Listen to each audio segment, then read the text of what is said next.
அதிகப்படியான புரோட்டீன் சத்து நிறைஞ்ச ரொம்ப சத்தான ரெசிபி தான் இன்னைக்கு நம்ம பார்க்க போகிறோம். இதை உணவாக எடுத்துக்கிறதுனால ரத்த ஓட்டத்தை அதிகப்படுத்தி நோய் எதிர்ப்பு சக்தியை பன்மடங்கு கூட்டக்கூடியதாக இருக்குது. எலும்பு சம்பந்தப்பட்ட எந்த விதமான பிரச்சனைகளும் வராமல் தடுக்கக்கூடியதாகவும், சுகரை கண்ட்ரோல் பண்ணி சுகர் வராமல் தடுக்கக்கூடியதாகவும் இருக்குது. ரத்த அழுத்தத்தை கண்ட்ரோலாக வச்சுக்கக்கூடியதாக இருக்குது. கொலஸ்ட்ராலை சரி பண்ணக்கூடியதாகவும், செரிமான பிரச்சனையை சரி பண்ணக்கூடியதாகவும், புற்றுநோய் வராமல் தடுக்கக்கூடியதாகவும் இருக்குது. முக்கியமாக மன அழுத்தம் மற்றும் பதட்டம் இல்லாமல் இருக்கிறதுக்கு இந்த உணவு ரொம்பவே ஹெல்ப் பண்ணுது. இது மட்டும் இல்லாமல் இன்னும் ஏகப்பட்ட மருத்துவ குணங்கள் கொண்டதாக இருக்குது. இந்த ரெசிபியை எப்படி செய்யறதுன்னு பார்க்கலாம் வாங்க. இப்போ சின்ன மிக்சர் ஜார் எடுத்திருக்கேன். இதில் 4 வரமிளகா சேர்த்துக்கலாம். உங்களுடைய காரத்துக்கு தகுந்த மாதிரி கொஞ்சமாவோ நிறையாவோ சேர்த்துக்கோங்க. 4 மிளகாய் சேர்த்தோம்னா சரியாக இருக்கும். இது கூடவே ஒரு 2 டேபிள் ஸ்பூன் அளவுக்கு கடலைப்பருப்பு சேர்த்துக்கலாம். நான் இன்றைக்கி கடலைப்பருப்பு மட்டும்தான் சேர்க்குறேன். நீங்கள் விருப்பப்பட்டால் பாசிப்பருப்பு அல்லது இது கூட அந்த முழு பச்சை பயிர் இருக்கு இல்லையா, அது கூட சேர்க்கலாம்.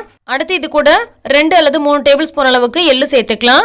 கருப்பு எள்ளில் தான் ரொம்ப நிறைய சத்து இருக்குது. ஸோ நான் இன்றைக்கி கருப்பு எள்ளு ஆட் பண்ணிக்கிறேன். உங்கள்கிட்ட வெள்ளை எள்ளு இருக்குதுன்னா வெள்ளை எள்ளு சேர்த்துக்கோங்க. கூடவே 2 பூண்டு சேர்த்துக்கலாம். தோல் உருக்கி தேவையில்லை, அப்படியே சேர்த்துக்கோங்க.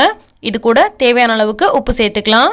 நாம் இன்றைக்கி செய்ய போகிறது ஒரு கலவை சாதம் தாங்க. ஆனால் ரொம்ப சத்தான ஒரு கலவை சாதம். இது நீங்கள் அடிக்கடி செஞ்சு கொடுங்க. குழந்தைங்கள்லாம் இப்போலேருந்தே இந்த மாதிரி சாப்பிட்டு வளர்ந்தாங்கன்னா ரொம்ப ஆரோக்கியமாக இருப்பாங்க. போன்லாம் ரொம்பவே ஸ்ட்ரென்த்தாக இருக்கும். எள்ளு சாதம் நிறைய பேர் வறுத்து விட்டு செய்வாங்க. ஆனால் நம்ம இன்றைக்கி எதையுமே வறுக்கலை, அப்படியே பச்சையாக சேர்த்துட்டு இந்த மாதிரி கொரகொரப்பாக அரைச்சி எடுத்துக்கலாம். அதுக்கப்புறம் தான் நம்ம தாளிக்க போகிறோம். ஸோ இதை நம்ம முதலே வறுக்க தேவையில்லை.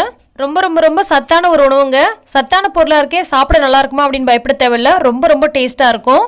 இப்போ அரைச்சது ஒரு பக்கம் இருக்கட்டும். இதை நம்ம தாளிக்க ஆரம்பிச்சிடலாம். ஒரு கடாய் அடுப்பில் வச்சுட்டு சூடானதும் 1 டேபிள் ஸ்பூன் அளவுக்கு எண்ணெய் சேர்த்துக்கலாம். நல்லெண்ணெய் இருந்தால் நல்லெண்ணெய் ஊற்றி செய்யுங்க, ரொம்பவே டேஸ்ட்டாக இருக்கும். இப்போ எண்ணெய் நல்லா சூடாயிடுச்சு. இதில் 1/2 டீஸ்பூன் அளவுக்கு கடுகு சேர்த்துட்டு கடுகு நல்லா பொரிஞ்சு வரட்டும். கூடவே 1/2 டீஸ்பூன் அளவுக்கு முழு உளுந்து சேர்த்துக்கலாம். கடுகும் உளுந்தும் நல்லா வெடித்து லைட்டாக பொரிஞ்சு வரட்டும்.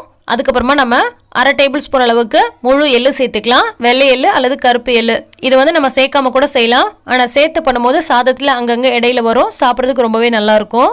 இது எல்லா பொருட்களையும் அடுத்தடுத்து சேர்க்கும் போது அடுப்பை நல்லா சிம்மில் வச்சுக்கோங்க, இல்லைன்னா கரிஞ்சு போயிடும். இப்போ நம்ம அரைச்சி வச்சிருக்க அந்த பொடியும் இது கூட சேர்த்துட்டு ஒரு முறை நல்லா வதக்கி விட்டுக்கலாம். ரொம்ப நேரத்துக்கு வதக்கக்கூடாது, ஜஸ்ட் அந்த எண்ணெயில் லைட்டாக கலந்து விட்டுக்கோங்க. கண்டிப்பாக அடுப்பு நல்லா சிம்மில் இருக்கணும். கொஞ்சம் கரைஞ்சிச்சுன்னா கூட டேஸ்ட் வித்தியாசமாக ஆகிடும். ஸோ இது நல்லா சிம்மில் வச்சுட்டு இந்த மாதிரி ஒரு 2 முறை நல்லா கலந்து விட்டுட்டு அடுத்து நம்ம சாதம் வடித்து வச்சுருக்கோம், அதை இது கூட சேர்த்துக்கலாம். பூண்டு, கடலைப்பருப்பு, எள்ளு, மிளகாய் இது எல்லாமே சேர்ந்து நல்ல ஒரு ஃப்ளேவர்டாக இருக்கும். சாப்பிட்றதுக்கு ரொம்ப சூப்பராக இருக்கும். உங்களுக்கு எந்த அளவுக்கு சாதம் தேவையோ அந்த அளவுக்கு வடித்த சாதம் சேர்த்துக்கோங்க. நான் இன்றைக்கி ஒரு 3 பேர் சாப்பிட்ற அளவுக்கு செய்கிறேன். அரைக்கும் போதே நம்ம உப்பு சேர்த்து அரைச்சிருக்கோம். ஸோ இது கூட நம்ம உப்பு சேர்க்க தேவையில்லை. ஒருவேளை உங்களுக்கு உப்பு பத்தலை அப்படின்னு சொன்னால் லைட்டாக ஸ்ப்ரிங்கிள் பண்ணி விட்டுக்கோங்க. இப்போ இந்த மாதிரி நல்லா மிக்ஸ் பண்ணி விட்டுக்கலாம். இந்த மாதிரி சாத வகைகளே நம்ம அதிகமாக செய்கிறது எலுமிச்சை சாதம், புளி சாதம் இதுதாங்க. ஆனால் அதெல்லாம் சத்து இருக்குதா அப்படின்னு கேட்டால் அவ்வளோக்கா கிடையாது. இது பார்த்தீங்கன்னா உடம்புக்கு ரொம்ப சத்தான ஒரு உணவு. எள்ளு ரொம்பவே சத்தான ஒரு பொருளுங்க.